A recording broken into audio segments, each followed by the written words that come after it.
Respected Director Sir of RCI Group of Institutions, all the respected politicians and principal of RCI Group of Institutions, faculty of RCI School and my defense team. First of all, I introduce myself. My name is Mahesh Singh Shekhawat.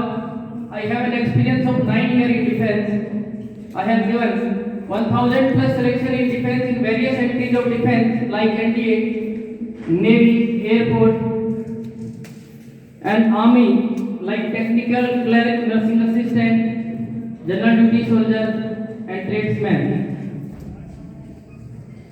It is my fortune that I am appointed by Dr. Vijay sir to serve the people of village in this town. सबसे पहले मैं आप सबका हार्दिक अभिनंदन करता हूँ। पिछले 9 वर्षों से मैंने अपनी इंजीनियरिंग की पढ़ाई के बाद पिछले 9 वर्षों से भारत की विभिन्न प्रतिष्ठित संस्थानों में जो सीकर, जयपुर और चंडीगढ़ तीनों शहरों में मैंने पढ़ाया है। पिछले 9 साल में 1000 से ज्यादा सिलेक्शन हमने दिए हैं पूरी टीम ने मिलकर, और वही टीम अब आपको बानसूर में आरसीआई डिफेंस एकेडमी में मिलेगी, जिसमें मेरे साथ हैं हमारे expert of physics Naresh Tanwar, Hawa Singh ji GK and Mohan ji English, और मैं स्वयं मैथमेटिक्स पढ़ाता हूँ।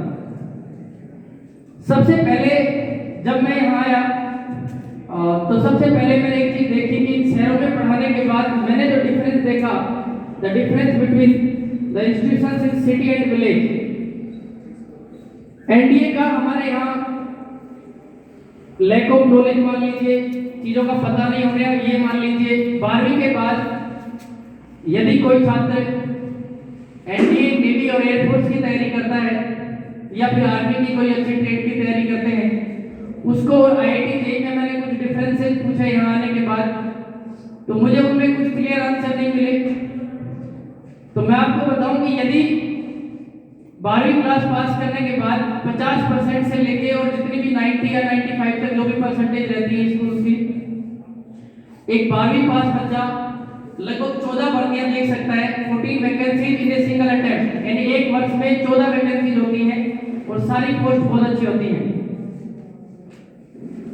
इधर हम आईआईटी जेईई की बात करते हैं, सेक्टर वो भी बहुत अच्छा है, it's very good field, but difference ये है कि रूरल में हमें सबसे ज्यादा जरूरत होती है जॉब की।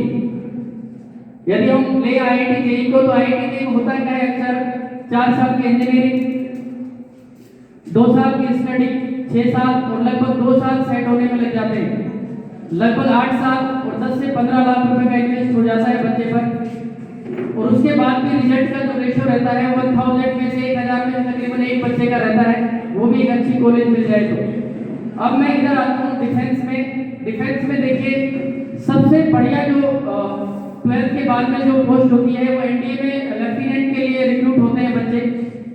पिछले बार 14 बच्चे सेलेक्ट हुए थे मेरे बैच से, जहाँ भी मैंने पढ़ाया। ये ऑफिसर रैंक होती है, उसके बाद भी कोई समस्या नहीं होती। सपोज करिए कि आप किसी का एनडीए में सिलेक्शन नहीं हुआ, तो इसमें कोई दिक्कत नहीं है। वो नेवी के अंदर जो अच्छी वैकेंसीज होती है, एसएसआर और navy SSR senior secondary recruitment, और एक होती है नेवी AA आर्टिफिशियल अप्रेंटिस, इन दोनों की तैयारी कर सकता है एनडीए के सिलेबस के बेस पे।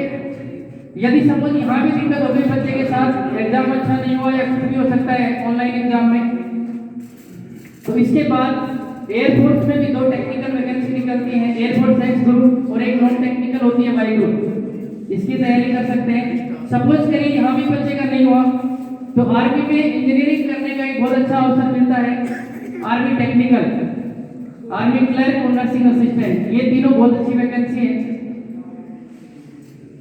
रूरल में मैंने ये जरूर देखा है कि आर्मी जीडी में हमारे यहाँ बहुत लोग हैं, बानसूर में भी होंगे, 10-15 लोग हर गांव से लगते हैं लड़के आर्मी जीडी में, जिसे जनरली हम फौजी कहते हैं, जनरल ड्यूटी सोल्जर। हमारे यहाँ क्रेज नहीं है, आर्मी टेक्निकल के बारे में लोग जानते ही नहीं है। इस चीज को रिमूव आउट करने के लिए पर 16 साल से शहर में रहने के बावजूद मैंने डिसाइड किया कि अपने एरिया में शुरू करूंगा, और मैंने अपनी टीम को भी मोटिवेट किया कि हम लोग अपने एरिया में जाएंगे और वहीं तैयारी करेंगे। 2004 में मेरे जो बड़े ब्रदर हैं उनका सिलेक्शन हुआ था एनडीए में ऑल इंडिया फर्स्ट रैंक के साथ। उसके बाद से हमारे इस कोटपुतली या बागसुरी वाले एरिया में मुझे एनडीए में बहुत रेयर केस में सुनने को मिलता है कि सिलेक्शन हुए हैं। उसके बाद मैंने ही अपने घर में अप्लाई किया, फिर मैंने अपने छोटे ब्रदर को तैयारी करवाई, उसको मैंने इंजीनियरिंग के लिए भेजा, वो आर्मी टेक्निकल में है, अभी आर्मी में। तो मैं आपको बताऊं कि मेरा जो सबसे पहला जो हमारी टीम का जो मोटो रहेगा वो ये रहेगा कि 12वीं पास बच्चे को 1 साल के अंदर अंदर हमें जॉब लगाना है।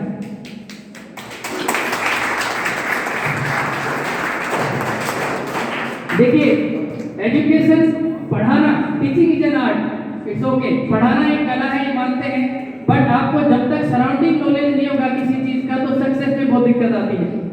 तो क्लास में जोश भर के रखते हैं शुरू से लेकर लास्ट तक, और 3-3, 4-4 महीने में नेवी में लगा देते हैं बच्चों को पढ़ा के।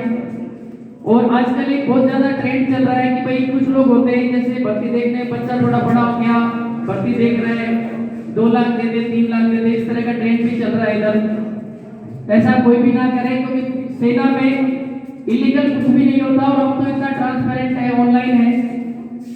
तो मैं आप एक ही लाइन कहना चाहूंगा कि मेरा जो पुराना अनुभव है, मैं पूरा का पूरा 24 घंटे बच्चों के साथ रहूंगा यहाँ, और मेरी कोशिश रहेगी कि पहली बार बागसुर में मैं एनडीए में सबसे ज्यादा सिलेक्शन जो अपनी टीम के साथ मिलकर डॉक्टर विजय यादव के सहयोग से हम लोग एनडीए में बागसुर में फर्स्ट टाइम में 10 से ज्यादा सिलेक्शन देना चाहते हैं पहली बार में।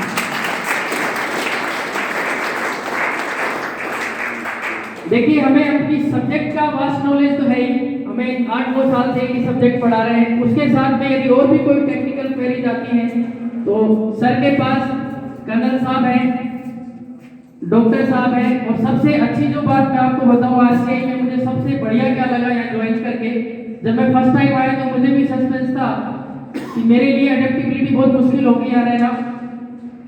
गांव में नहीं रहते हैं स्टार्टिंग में, तो वहाँ पूरा सेट है सिटी में, जयपुर में।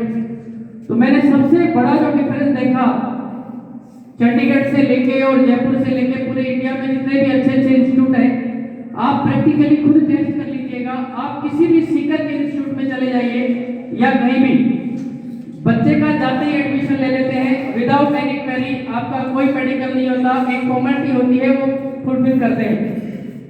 विजय सर ने हमें कहा कि हम लोगों को उन्हीं को एडमिशन लेना है जो मेडिकली फिट होंगे। ये पहल मैंने कहीं नहीं देखी, इसके लिए मैं सर को धन्यवाद देना चाहूंगा। अक्सर होता यह है कि बच्चे ने 12वीं के बाद ज्वाइन कर लिया, 1 साल तैयारी की या 2 साल तैयारी की, और जैसे ही वो पहुंचता है मेडिकल राउंड के लिए डिफेंस की किसी भी एंट्री में, और वहां से वो अनफिट घोषित कर दिया जाता है। पहले से जब उसने तैयारी शुरू की थी तभी वो अनफिट था, लेकिन ये क्या है कि उसे बताने की वजह से या प्रॉपर मेडिकल ना होने की वजह से इस चीज को हमने क्या कर लिया, हाइड कर लिया, और इस वजह से बच्चे का टाइम भी खराब हो गया और पैसा भी खराब हो गया। तो सबसे अच्छा पॉइंट है मेडिकल का।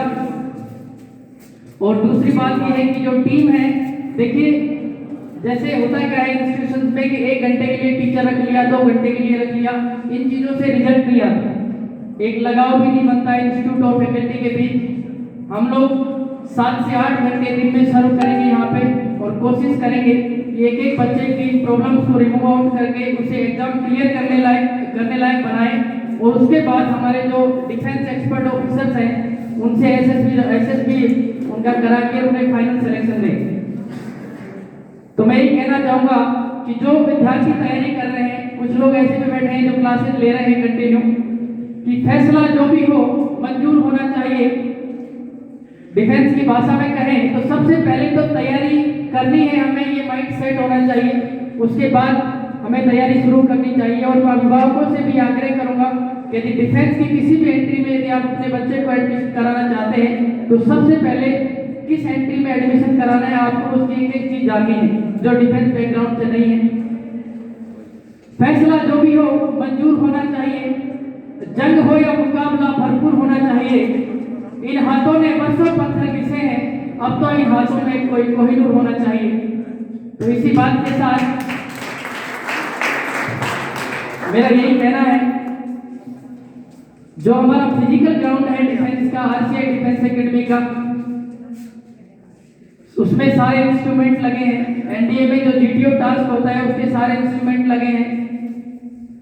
उसके बाद सबसे हमारा जो मोटिव रहेगा यहाँ बच्चों को प्रिपरेशन कराने का, कि हम एक एग्जाम को लेके उसे 14 वैकेंसी की तैयारी कराएंगे। वो जिस भी वैकेंसी में फिट हो जाएगा उसको 6 महीने के अंदर कोशिश करेंगे कि उसका फाइनल सिलेक्शन हो जाए। और अंत में